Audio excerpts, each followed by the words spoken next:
Class fifth, subject है आपका English grammar. तो इंग्लिश ग्रामर में हम जो पढ़ रहे थे लास्ट वो थे प्रोनाउंस।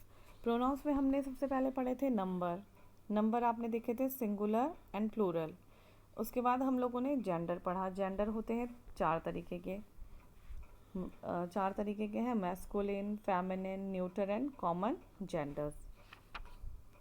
इसमें फिर हम आगे चले पेज नंबर 20 पे, तो हमने पढ़ा था केस। केस कितने तरीके के होते हैं? केस हैं आपके नॉमिनेटिव केस, ऑब्जेक्टिव केस और पॉजिटिव केस। तो इसमें हमने जब आगे इसको पढ़ लिया, उसके बाद हमने पेज नंबर 20 में टेबल्स देखी थी, जिसमें हम लोगों को अच्छे से समझाने के लिए दो टेबल दी गई थी। तो उसमें एक जगह केस लिखा था। तो उस केस में केस होते हैं जैसे नॉमिनेटिव, सिंगुलर नंबर और प्लूरल नंबर हमने पढ़ा। नॉमिनेटिव में सिंगुलर नंबर आई है, लेकिन जब उसकी फॉर्म चेंज हो जाती है प्लूरल में जाते हुए। सिंगुलर में तो हम बोलते हैं नॉमिनेटिव में आई, लेकिन प्लूरल में आई का हम चेंज कर देते हैं वी हो जाता है। इसी तरीके से ऑब्जेक्टिव में मी और मी का अस। पॉजेसिव माइन, पॉजेसिव आपको पता है किसी चीज़ पे अपना अधिकार दिखाना। तो पॉजेसिव का सिंगुलर नंबर माइन, और जब हम प्लूरल की बात करेंगे तो अवर्स, हमारा। उसी तरीके से हमने नीचे टेबल पढ़ी, प्रोनाउंस हाईलाइटेड थे जिसमें केस थे, नॉमिनेटिव केस, ऑब्जेक्टिव केस और पॉजेसिव केस। तो सिंगुलर नंबर और प्लूरल नंबर में दोनों अलग अलग तरीके से सेंटेंस बोले जाते हैं। जैसे कि नॉमिनेटिव में सिंगुलर नंबर में हमने बोला यू आर लाइंग जीना, लेकिन अगर हम उसे प्लूरल में बोलें तो हम बोलेंगे यू आर लाइंग चिल्ड्रन। बहुत सारे लोगों की बात हो जाएगी। प्लूरल मतलब होता है बहुत सारे लोगों के लिए जब बोला जाता है। सिंगुलर मतलब एक वचन की हम बात करते हैं, प्लूरल मतलब बहुवचन, मतलब बहुत सारे लोगों के बारे में। तो अब इसमें हम आगे चलते हैं। आप भी अपनी बुक अपने पास रखिए। पेज नंबर 21 में ही हम आगे बढ़ेंगे। इसमें आपको एक टेबल दी गई है, तो देख लीजिए उस टेबल को। Look at the table below and notice how second person changes it's form with case.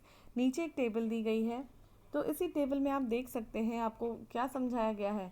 आपको ये समझाया गया है कि जो सेकंड पर्सन होता है वो किस तरीके से क्या करता है, फॉर्म चेंज करता है केस में। नॉमिनेटिव केस में कुछ और फॉर्म होती है, ऑब्जेक्टिव में कुछ और फॉर्म होती है, पॉजिटिव में कुछ और। तो देख लीजिए, नॉमिनेटिव केस में सिंगुलर और प्लूरल जो होता है वो सेम होता है। यू, सिंगुलर के लिए भी यू और प्लूरल के लिए भी यू ही यूज़ किया जाता है। ऑब्जेक्टिव में सेम, सिंगुलर और प्लूरल दोनों के लिए you.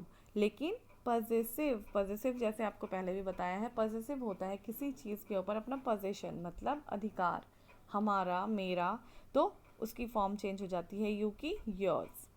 Singular number, plural number जो है नॉमिनेटिव और ऑब्जेक्टिव में सेम रहता है यू यू, लेकिन पॉजिटिव में उसकी फॉर्म चेंज हो जाती है, वो हो जाता है योर्स। इसमें अब हम आगे बढ़ेंगे। एक पिक्चर देख रहे हैं आप, एक गर्ल है, गर्ल के साथ एक पपी है, घर है। तो अब हम इसी स्टोरी को यहाँ पे थोड़ा सा समझेंगे। तो देख लीजिए, now notice the italicised pronouns in these sentences. Italics आपको इसमें कुछ वर्ड्स दिए गए हैं, आपने उनको नोटिस करना है। तो पहला है शी इज़ एनी। तो इटैलिक्स में क्या लिखा गया है? इटैलिक्स में लिखा है शी। शी किसके लिए आता है? गर्ल के लिए। शी इज़ एनी, तो ये लड़की है एनी, इसका नाम है Annie. This house is hers.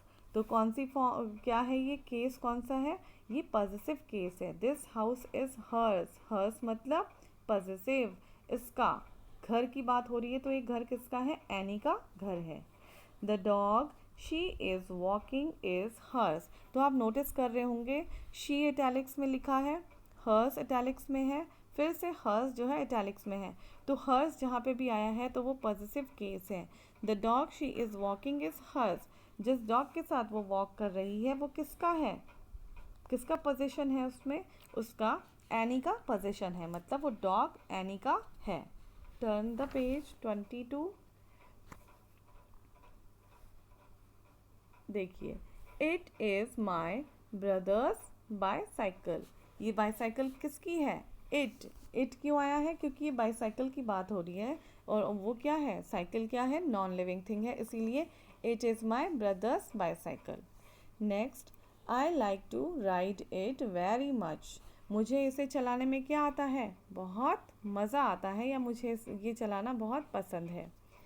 They are Mr and Mrs Singh. They मतलब वे, किसी थर्ड पर्सन की बात हो रही है। They are Mr and Mrs Singh.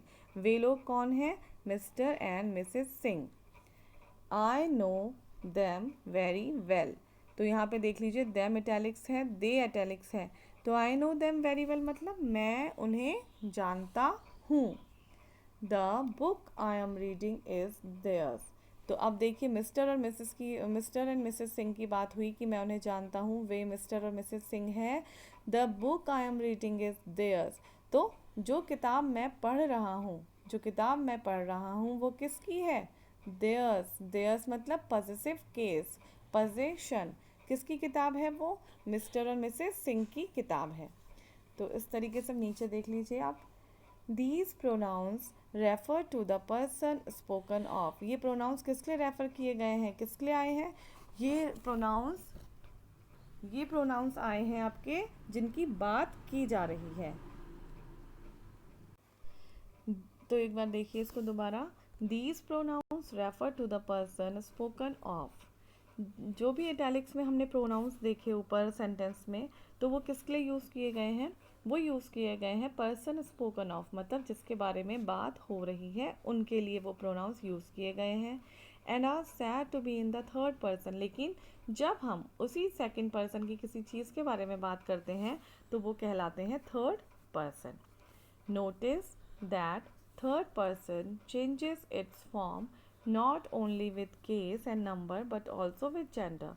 आपने एक चीज़ नोटिस करनी है, एक चीज़ ध्यान में रखनी है, दैट थर्ड पर्सन चेंजेस, जो थर्ड पर्सन होता है वो अपनी फॉर्म चेंज करता है, ना कि सिर्फ केस के साथ और नंबर के साथ, बल्कि जेंडर के हिसाब से भी क्या चेंज होती है, थर्ड पर्सन की फॉर्म बदलती है।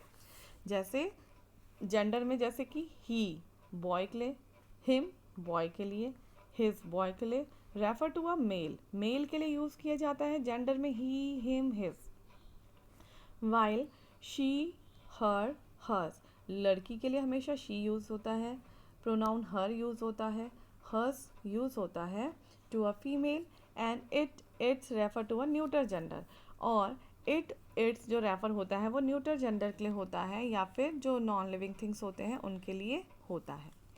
Observe the table and notice how pronouns in third person change with case, number and gender. फिर आपको एक टेबल दी गई है जिसमें आपको बताया गया है कि जेंडर में किस तरीके से थर्ड पर्सन की फॉर्म चेंज होती है। तो देख लीजिए, सबसे पहले केस, ऊपर हम लिख देंगे सिंगुलर, और लास्ट में बनेगा एक टेबल प्लूरल का। केस है हमारे तीन, नॉमिनेटिव केस, ऑब्जेक्टिव केस और पॉसेसिव केस। अब हम लिखेंगे मैस्कुलिन जेंडर। मैस्कुलिन मतलब पुरुषवाचक। मैस्कुलिन जेंडर में आ जाएगा, जैसे बॉय के लिए ही आता है, हिम आता है और हिज आता है। फेमिनिन जेंडर, गर्ल्स के लिए शी आता है, हर आता है, हर और हर्स आता है पॉसेसिव केस में। न्यूटर जेंडर, जैसे कि आपको बताया कि न्यूटर जेंडर क्या है, न्यूटर जेंडर वो चीज़ है जो नॉन लिविंग थिंग्स होती हैं तो उनके लिए हमेशा हमेशा इट आता है और पॉसेसिव में इट्स हो जाता है। प्लूरल, ऑल जेंडर्स, सभी जेंडर्स के लिए जो यूज़ होता है वो है दे नॉमिनेटिव में, देम ऑब्जेक्टिव में, और पॉसेसिव में हो जाता है देयर और देयर्स, क्योंकि पोजीशन दिखाते हैं तो इसलिए देयर और देयर्स यूज़ किया जाता है। इसी में आगे बढ़ते हैं हम। Pronouns can be used as subject, object और इन द पॉसेसिव केस। अभी तक हमने पढ़ा था नॉमिनेटिव, ऑब्जेक्टिव और पॉसेसिव। अब हम देख रहे हैं pronouns can be used as subject, object और in the possessive case. Look at the pronouns in these sentences. तो देख लीजिए इटैलिक्स में जो लिखे हुए हैं। Ahana is a friend of mine. Mine क्या है, पॉसेसिव, पॉसेसिव केस है माइन, पॉसेसिव में आता है mine, me, mine. Second, I meet her every day. I italics में लिखा, आई मतलब मेरी बात हो रही है, first person, I meet her every day, मैं उसे हर दिन मिलता हूँ या मिलती हूँ। Third, I wait for her at the bus stop. अब देख लीजिए इसमें जेंडर की वजह से फॉर्म चेंज हुई है। जेंडर की वजह से क्यों, क्योंकि हम बात कर रहे हैं गर्ल की, तो लड़की के लिए हमेशा क्या यूज़ होता है, या तो शी आएगा या तो हर आएगा। तो अब नीचे देखिए, the pronoun mine in sentence 1 is a possessive pronoun. मैंने आपको बताया था कि माइन हमेशा किस चीज़ के आता है, पोजेशन के लिए, मी, माइन। तो इसमें क्या है, पॉजेसिव प्रोनाउन है। इट टॉक्स अबाउट समवन और something that belongs to someone. Mine मतलब उस चीज़ की बात हो रही है जो किसी को बिलोंग करता है या बताता है कि इस पे किसी का अधिकार है।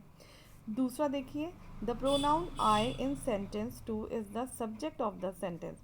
2 वाले सेंटेंस में जो आई आया है वो इस सेंटेंस का क्या है, सब्जेक्ट है, जिसके ऊपर क्या करी जा रही है, जिसकी बात हो रही है। The pronoun her is the subject of the verb meet. The pronoun her in sentence 3 is the object of the preposition for. तो हर क्या है आपका, प्रिपोजिशन। तो आगे चलिए 23 पेज पे चलो। Possessives can be used as pronoun और एडजेक्टिव। पॉजेसिव्स जो होते हैं वो यूज़ किए जाते हैं एज प्रोनाउन और एडजेक्टिव। प्रोनाउन आपको पता ही है, जो नाउन की जगह पे यूज़ किए जाते हैं वो प्रोनाउन होते हैं। They work as pronoun when use independently. हमने इससे पहले भी इसको पढ़ा था कि pronoun, they work as pronoun, ये प्रोनाउन की तरह काम करते हैं कब, जब इनको यूज़ किया जाता है स्वतंत्र रूप से। और and as adjectives when use before a noun, और ये एडजेक्टिव की तरह काम करते हैं कब, जब इनको यूज़ किया जाता है नाउन से पहले। तो समझ गए आप, ये प्रोनाउन की तरह यूज़ किए जाते हैं कब, ये काम करते हैं प्रोनाउन के जैसा, लेकिन कब, जब ये स्वतंत्र रूप से यूज़ किए जाते हैं। और ये एडजेक्टिव की तरह यूज़ किए जाते हैं जब ये बिफोर नाउन इस्तेमाल किए जाते हैं या यूज़ किए जाते हैं। तो देख लीजिए, लुक एट दीज सेंटेंसेस। 1 देखिए, this is my book, comma, and that is hers. अब आप इसमें साफ साफ देख रहे हैं, दिस इज़ माई बुक मतलब ये मेरी बुक है, एंड दैट इज़ हर्स और ये उसकी, किसी की बात की जा रही है, सेकंड पर्सन की बात की जा रही है। तो दैट इज़ हर्स, ये मेरी बुक है और ये उसकी बुक है। गर्ल के लिए आया है हर्स। दिस, अब आप देखिए इसमें आपको एक एक वर्ड के बारे में बता रखा है कि दिस क्या है आपका, दिस है आपका प्रोनाउन, माय हो गया आपका एडजेक्टिव, दैट हो गया आपका प्रोनाउन और हर्स हो गया आपका प्रोनाउन। सेकंड देखिए, this book is mine but that is your book. This book is mine मतलब ये मेरी बुक है, but that is your book लेकिन वो तुम्हारी बुक है। तो दिस आ गया आपका एडजेक्टिव, माइन हो गया आपका प्रोनाउन, दैट हो गया आपका प्रोनाउन और योर हो गया आपका एडजेक्टिव।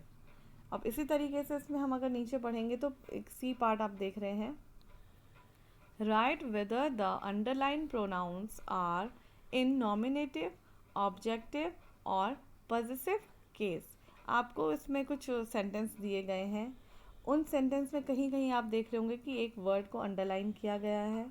तो अब आपने क्या करना है, अब आपने करना है, हमने क्या काम करना है, हमने करना है उस अंडरलाइन वर्ड को हमें बताना है कि वो क्या है, क्या वो नॉमिनेटिव केस है, क्या वो ऑब्जेक्टिव केस है, क्या वो पॉजेसिव केस है। तो देख लीजिए, पहले वाले में आपका शी है जो अंडरलाइन है, दूसरे वाले में आपका आई अंडरलाइन है, 3 वाले में आपका अस, 4 वाले में आपका देयर्स और 5th वाले में आपका हर और 6 वाले में है आपका यू।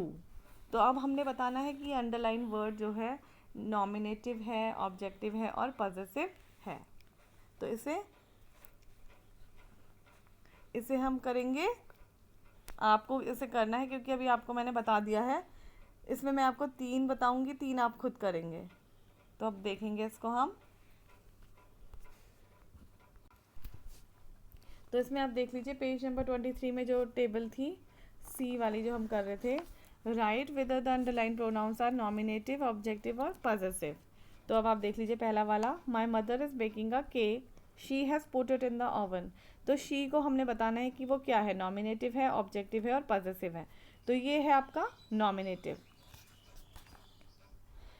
सेकंड में देख लीजिए, summer is the season for mangoes, I love them. तो आई जो है वो आपका अंडरलाइन है, तो उसको बताना है हमने। तो आप इसके लिए टेबल भी देख सकते हैं, टेबल में भी साफ दिखाया हुआ है। तो आई आपका नॉमिनेटिव केस में आएगा। थर्ड देख लीजिए, aunt Sara is arriving in June, she will take us to the zoo. Us क्या है आपका ऑब्जेक्टिव केस। 4 देख लीजिए, this is the children's room, the television is also theirs. Theirs मतलब पोजेशन, तो ये आपका हो गया पॉसेसिव केस। 5 देख लीजिए, can you give me Jen's number, I will call her on her birthday. तो हर है आपका ऑब्जेक्टिव केस। 6 देख लीजिए, write to me from Dubai, I shall miss you when you are gone. तो you है इसमें आपका ऑब्जेक्टिव केस। तो प्लीज़ आप इसको एक बार दोबारा से रिवाइज करिएगा, समझिएगा, और फिर इस टेबल को भी बना लीजिएगा पेज नंबर 22 में। पेज नंबर 22 में जो टेबल है, क्योंकि इसी टेबल से ही आप इन चीज़ों को कर सकते हैं, तो यही आपका आज का काम है।